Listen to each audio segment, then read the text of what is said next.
Human rights group, the Socio-Economic Rights and Accountability Project, SERAP, they've challenged President Muhammadu Buhari, Vice President Professor Yemi Osinbajo, as well as the 36 state governors and their deputies to publicly declare their assets.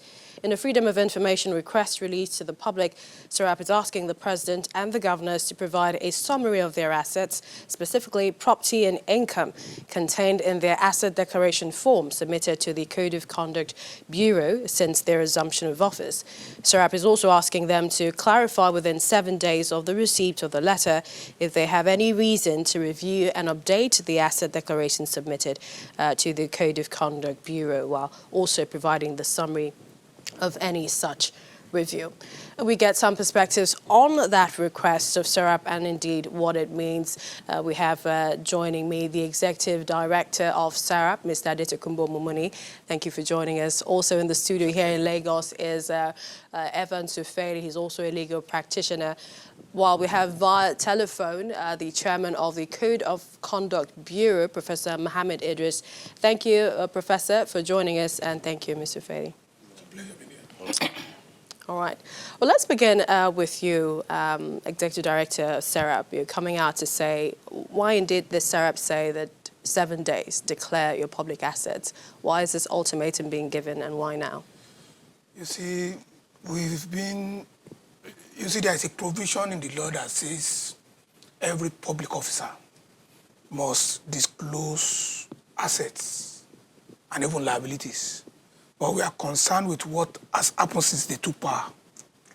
Now, it is important that this must be done and done transparently so that Nigeria, for whatever reason they chose, can interrogate the information they give to the CCB. That is very, very important. Because in the democracy, transparency and accountability must be the watchword, so that nobody hides under one finger and thinks is deceiving Nigerians. That is why we're asking for this.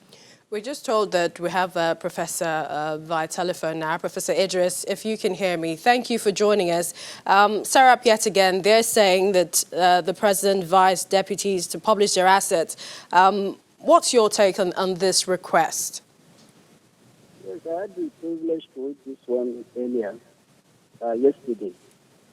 I was not even aware of this interview or this program that's coming up for me to participate today. But my take is that whatever we do, we need to be governed by law. So not by sentiment or by mere emotion. What I think, the law is very clear as to who the public officer shall declare his assets. The public officer shall declare his assets to the Code of Conduct Bureau. This is provided by the Constitution under the third schedule, part 1 of the third schedule to the Constitution as amended, and also the CCB and Tribunal Act amended. So anybody that is saying that these assets and liabilities of the public officers, particularly that of the President, Vice President, and 36 state governors, must be declared to him. Maybe he's bringing something else and arrogating himself the power that he has not have. So I think this is very wrong, but it is left for the President, Vice President, and the 36 state governors. If out of their own volition feel that they can do that, then and good, they can go ahead and do that. We cannot prevent them from doing that, but that is not the law. Okay, let's bring in Mr. Feli now. He's saying the CCB is to declare to the CCB and not to the public, but they can voluntarily declare to the public. What does the law say? Well, I think he's not getting it right, getting it very wrong. The issue of asset declaration to the CCB is a constitutional matter. If you look at paragraph 3 of the third schedule of the 1999 Constitution as amended, it expressly states conditions and procedures upon which this declaration should be made, which is to be made to the CCB. But if you look at the Freedom of Information Act, okay, section 14 thereof, section 1, subsection 1, first of all, had already made a general provision upon which every public office holder must declare their assets and liability to the CCB. And then where an institution or an individual, even the Constitution provides that an individual can apply and ask, okay, for the forms, because it's a public document. Everyone have a right to apply for a certified true copy of that document for whatever purpose they deem fit. And if you look at it, was on the strength of that an NGO applied for that of the former CJN, talking about Onoge. It was after the CCB had released it to the NGO that the NGO understudied it and then came up with a petition that there were false declarations. Okay, and that was on the strength of that, the former CJN Onoge was removed from office. And Mr. Mamuni, so the same thing should apply to every other person, okay, who the president, the vice president, they must make this declaration public because it is a constitutional matter that is very critical. One moment. Mr. Mamuni, looking at your application, you're also relying on the African Charter, the FOI, and the Constitution, yes, and saying that this should be declared public. Yes. You see, when the makers of Nigerian law that says assets declaration must be made, and the Constitution and the Freedom of Information Act, it is not for fun that they were made. People who made that law intend that Nigerians, for whatever they deem fit, can interrogate the forms submitted to the CCB. You see, it was, in the case of the former CJN, it was submitted to an NGO, which proceeded on it to say there are false declarations, and they took it up. That was the base upon which the former CJN was removed from office. So, if it is good for the former CJN, it should also be good for the president, vice president, and the governors.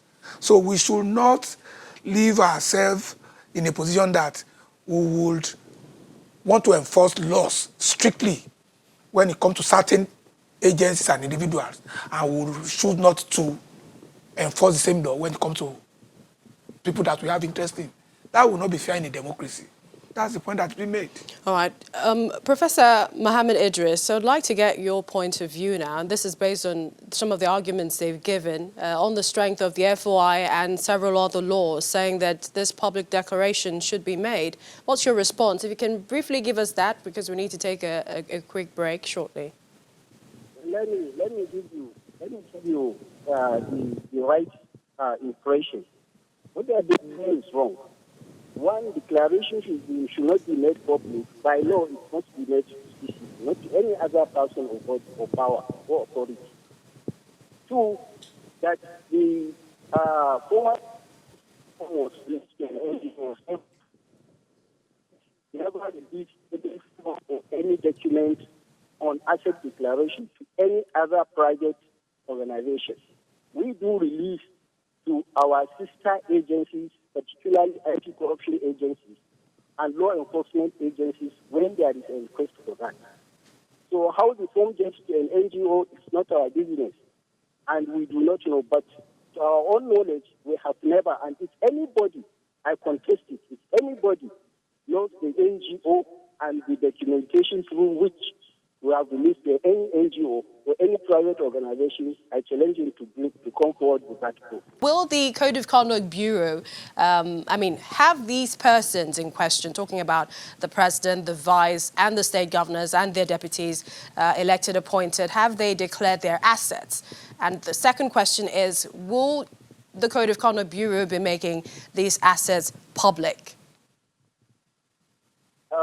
What we do by the provisions of the Constitution, the president, the vice president, governor, and deputy governor shall not start discharging the functions of their office until and unless they declare their assets and liabilities. And this time around, we made sure that they had fully complied with this constitutional provision. All the state governors, the president, vice president, and all the state governors and their deputies, before they were sworn in, we made sure that they all complied. So this one is ensured that there was full compliance from this category of public officers. Then the issue of access to their asset declaration from the CCB under the third schedule, part 1 of third schedule, it was very clear that public may have access to the asset declaration made by public officers based on the guidelines as set out by the National Assembly. These guidelines were yet to happen on ground.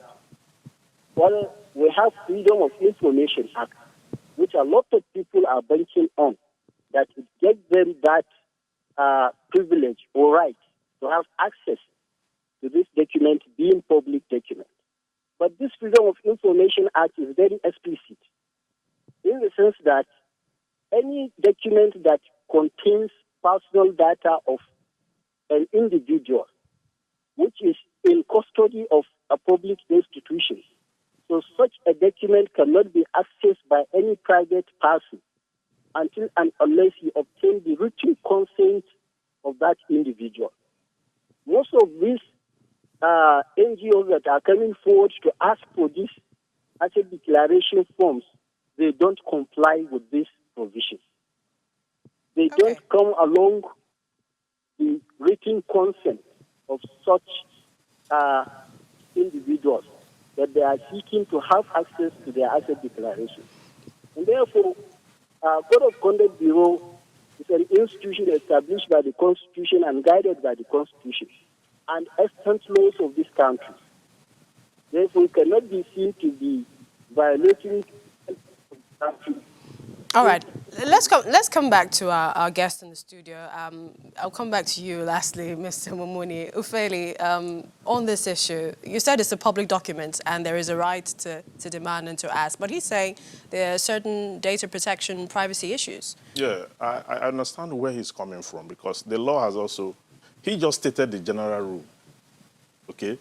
Because that same section 14 subsection 2 says that it brought an exception.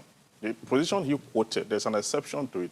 And the exception to the fact is that if the said information as regards public interest overweighs the protection of the private information of an individual, you must declare it. So he's taking the law from the general rule. He's not looking at the exception to the general rule because the exception is where the crock is. Every provisions of law will first of all, from the beginning, lay out the fundamentals. And then in the subsections, you will find exceptions to the fundamentals. And the exception to the fundamental is that if public interest and that information being sought by whoever overweighs the protection of the private individual, it must be declared to the public. So do you see this mamaking headway in court? Of course, the SERAP is in court and it's making headway. Tell us, what would be your action going forward? You see, we have made the request to those that we believe should make a declaration. And Publicly. if they don't comply with what we have requested, we'll go to court and test whatever we must test there. And that is why it is good in the democracy where dispute exists between citizens, between government, between public officers and private individuals. The court is the arbiter. All right, in the struggle for transparency and accountability. Thank you so much. Thank you very much. Executive Director SERAP, Mr. Aditukumbo Mumuni, and Mr. Evans Ufeli in the studio. And also thank you, Professor Mahmoud Idris. Thank you for joining us via telephone.